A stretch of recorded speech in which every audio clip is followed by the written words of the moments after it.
Now, the EFF is blaming a so-called third force for the vandalism of Click stores during a shutdown by the party yesterday. Members of the Red Berets gathered at various Click stores on Monday, protesting against that controversial hair advert describing the hair of black women as dry and damaged. Let's speak to EFF National Chairperson Veronica Mente. She joins us now via our video link. Veronica, good morning. You're saying this was not part of the mandate of protests at Click stores, the destruction of the stores, one store even being set alight? Yeah, good morning, Michelle. Absolutely not. We are not founded on violence.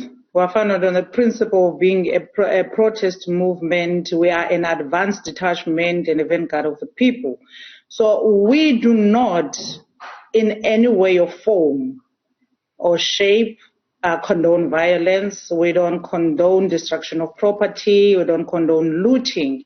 And all protests that are led by EFF, they are led by leaders of all spheres, either branch leaders, regional leaders, province or national. So we have never issued an instruction to destruct any property or even injure any person, either clients would be customers of Clicks or staff of Clicks, even management in all the outlets of Clicks. But Veronica, this is not new when it comes to EFF protests of this nature. If we think back to the H&M protests regarding also what was a racist ad at the time, we saw the same thing, destruction of stores. We understand that we have ruffled feathers, we stepped on wrong toes, and it is inevitable that we'll be infiltrated. We are not immune to infiltration, and we are not naive to believe that we will have a smooth protest that will not have such kind of elements. However, we are on high guard and high alert that where we are as leadership of the EFF, whether from branch to all the levels, throughout the levels to the CCT. And whatever happened, let's take, for example, the one that happened in Emalahleni. The store was closed successfully, was left, and then some kind of a person comes and bombs it. Not our members. Our members were busy closing down other outlets. So that cannot be attributed to the EFF at all.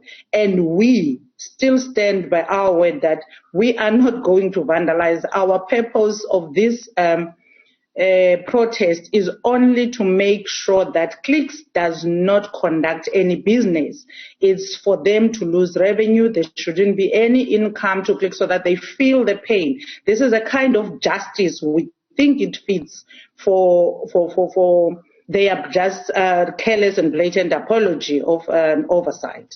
Veronica, forgive me, but I'm trying to understand how you are so sure that the members who you say are not members, but the people who were wearing Red Berets T-shirts, they were kitted out in the Regalia of the EFF, they were caught on camera vandalizing stores. How do you know that they were indeed not your members? But the mere fact that you are wearing an EFF Regalia doesn't make you an EFF member.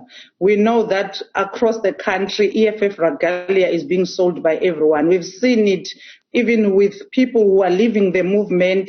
That will gather a group of people, make them wear T-shirts and say, we are leaving EFF, is 100 of us. And when you look at those people, none of them you've ever seen anywhere near EFF, and we still have to hear from all the regions that were implicated in this kind of vandalism, if ever they know any of those people they see on video camera. So the fact that you are wearing an EFF Regalia does not make you an EFF member, neither a supporter. Yeah. So what happens if they are found to be EFF members? They will be dealt with harshly. We never said there must be vandalism. So, Veronica, does the party continue? We never said vandalize anyway.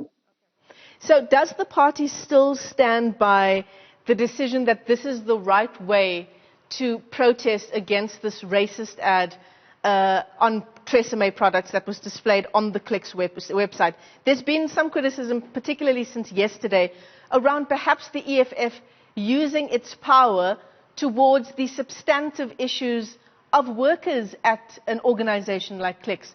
For one, the casualization of workers. Another issue, perhaps better pay for workers. What's a substantive issue? A better pay for workers has nothing to do with what the call that the EFF is now heeding. We are now protesting against the dignity of a black person. We are protesting against people who do not respect black people. We are telling them and raising a flag that a black life is as important. It must be valued. It must be respected. You cannot just use it anyhow. It's not only dehumanizing for the community of black people. It also drags in the mud those that have got their products shelved by Clicks. It gets to say that their products are not as good as products of white people. And you cannot then place that in a higher pedestal and compare it to salaries, that people will lose salaries, that people will be affected. No one is going to get affected because Clicks has a legal obligation in terms of the labor law to pay its workers. Yeah. We are there to tell them that you will respect black people by any shape or form. You will never use them to advertise in a derogatory manner, and we are not going to stop that. We are absolutely clear. We are not going to stop. We are not going to go to any Chapter 9 toothless institution that's going to investigate for a whole year, and by the time the findings of that particular investigation come up, we've forgotten about it. Whilst we are still feeling angry, we are going to take our anger into the doorstep of Clicks. So obviously one of the demands that the EFF has made is that Clicks stores remain closed for 5 days. That takes us up to the reopening of those stores come Saturday morning, according to Julius Malema. It's day 2 today. Do protests continue if that call is not heeded? Yes. We're continuing like that. And you know what's going to happen. For as long as they are arrogant, we're going to keep on adding days. They mustn't think that by Friday we're going to stop. We're trying to give them an opportunity to introspect and understand. Yes, we heard yesterday the CEO is now coming to the party saying, no, I actually took me 2 seconds to go through the advert and I saw that it was racist. That was not his sentiment before. That's not his sentiment on the letters they've written to the EFF in the past 3 days. So we are giving them an opportunity to introspect, to correct themselves, and also meet our demands. We want the names of the racist people who saw it fit that a black person's hair is the most dirtiest thing, is the most ugly thing as compared to the white hair. We want to know who's that person who thinks so low of us. We want to know which company that conceptualized the actual advert, who thinks that we are the most dirty people on earth.